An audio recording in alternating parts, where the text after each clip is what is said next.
It looks innocent, right? But it's not. It is wicked and evil. And when you really look into this stuff, it's right in front of our faces.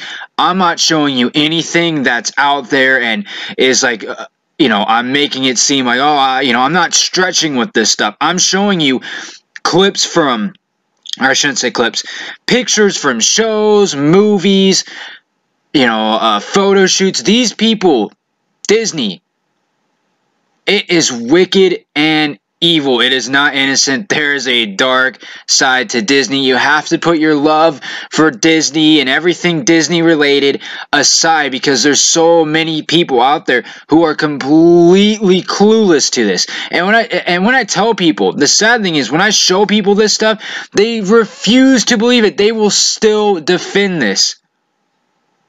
You have to listen to this video with an open mind. I'm showing you this stuff that they show us right in plain sight. Disney is evil and controlled by the dark forces. Now, before I get into the, you know, Illuminati symbolism and all that in the shows and the movies, I want to start out with probably the most important thing that leads to everything else.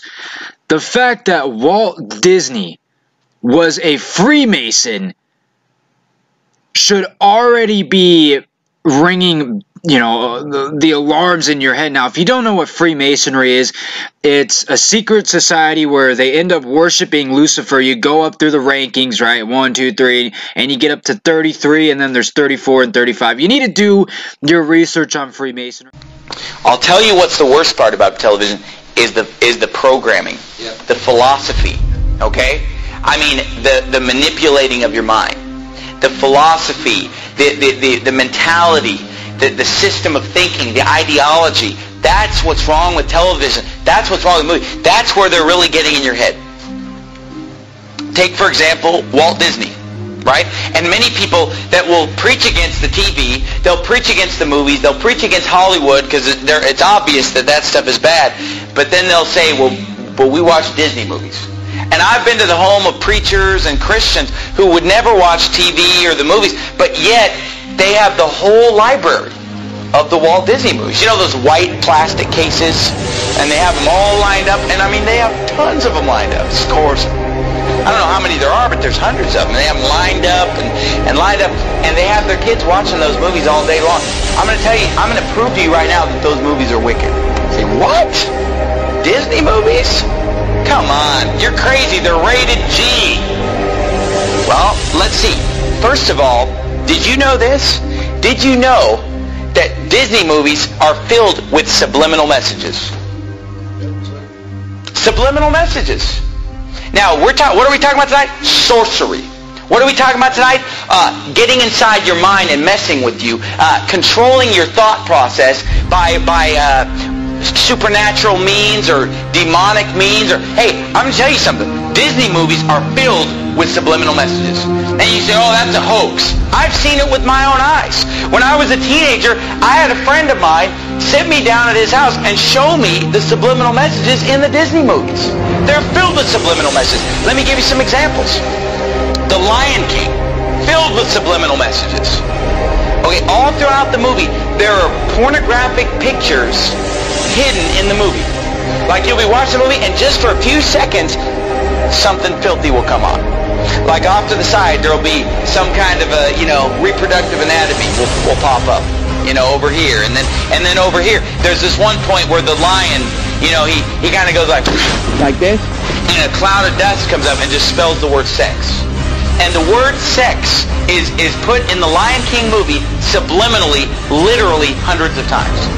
Hundreds of times the shapes on the screen will spell the word. And I've seen it. I mean, I had my friend sit me down at his house and pausing the movie, showing me the word S-E-X popping up on the screen at different times because he knew where they were. And he would show me these things. Another one, and they all are filled with it. You know, Aladdin is another one. In the movie Aladdin, there's a part in the movie where the guy, what's his name, Aladdin? There's a point in the movie where he tells Jasmine to take all her clothes off. But you don't even know it unless you know it's there. You listen to it and he mumbles it kind of under his breath. me alone. Down, Kitty. So how's our little Bo doing? Odjebaus. Come on, good. Kitty, take off. So how's our little Bo doing? Odjebaus. Come on, good. Kitty, take off. Come on, good. Kitty, take off. Come on, good. Kitty, take off. And I mean, once you know it's there, you hear it just as clear as day. But you didn't know that it was there, you wouldn't hear it. And The Little Mermaid has a filthy picture drawn in the cover on the front of The Little Mermaid. And nobody would realize it until somebody shows you. It says, look at this. And you look at it, whoa! And all throughout the movie there are scenes, I'm not even going to describe some of the scenes in The Little Mermaid, where subliminal messages are coming on the screen. The other movie, Beauty and the Beast.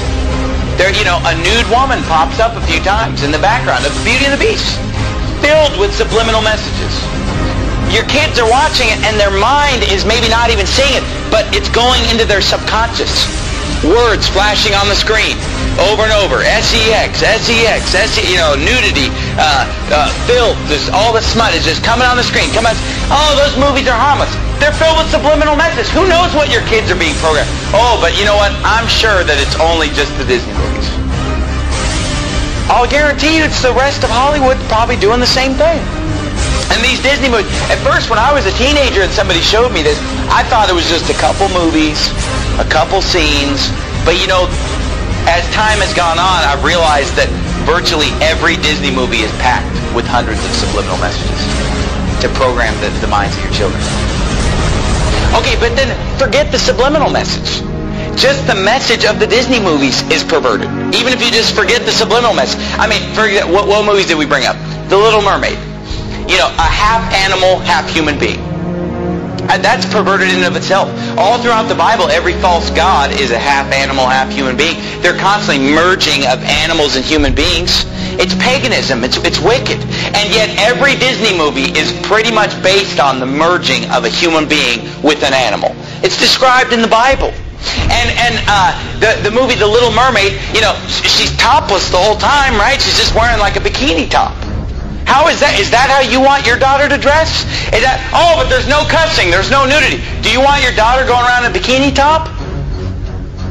Is that modest apparel? Is that what Jesus Christ would have you to wear, ladies? No. The movie's filled with Satanism, witchcraft. There's some, Ursula, some witch that's casting spells and using sorcery and demonism. Oh, pretty innocent, right? All of them are filled with it. In the movie Beauty and the Beast, the whole first half of the movie is these prostitutes in the town that are dressed just half naked, dancing around, admiring this guy, the big, strong, handsome guy. But all these girls are dressed indecently. They're obscene in their gestures, subliminal messages, and then the whole movie is basically just exalting a certain physical standard of appearance.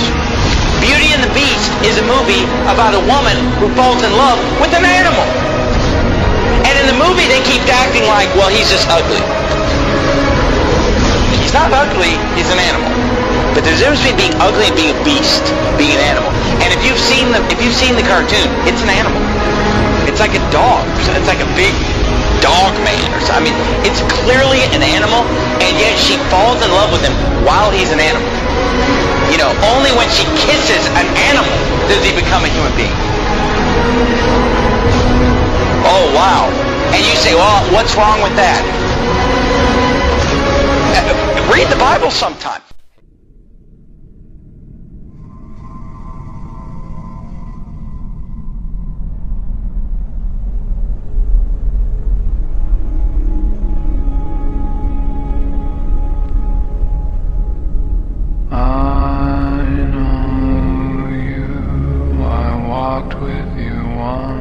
Upon a dream, I know you. That look in your eyes is so familiar, ugly, and I know it's true that visions are seldom all they see. if I know you, I know what you'll do. You'll love me at once, the way you did once upon a dream.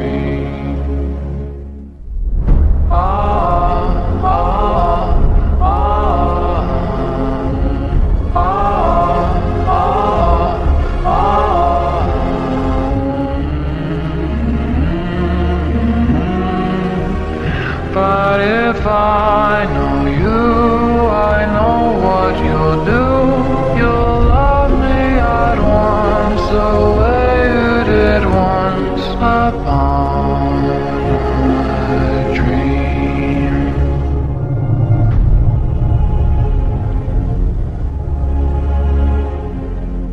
I know you, I walked with you once upon a dream. I know you, that gleam in your eyes is so familiar a gleam. And I know it's true that visions are seldom all they seem. But if I know you, I know what you'll do. You'll love me at once, the way you did once upon a dream.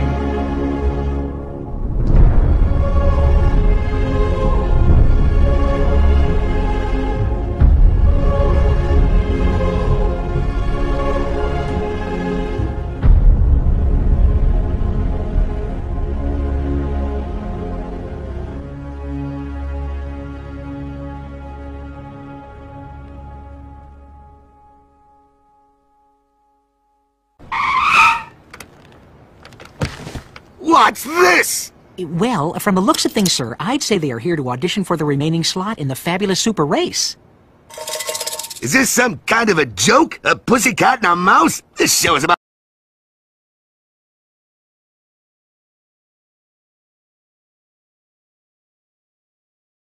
crazy stunts and people putting their lives at risk for a big fat prize. It's not a nature documentary. Irving, call security and have these two...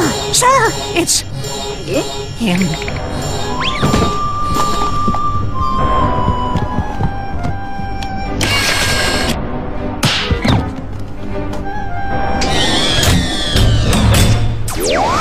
This always gives me the creeps, sir. He's the president of Hollywood. He's supposed to give you the creeps.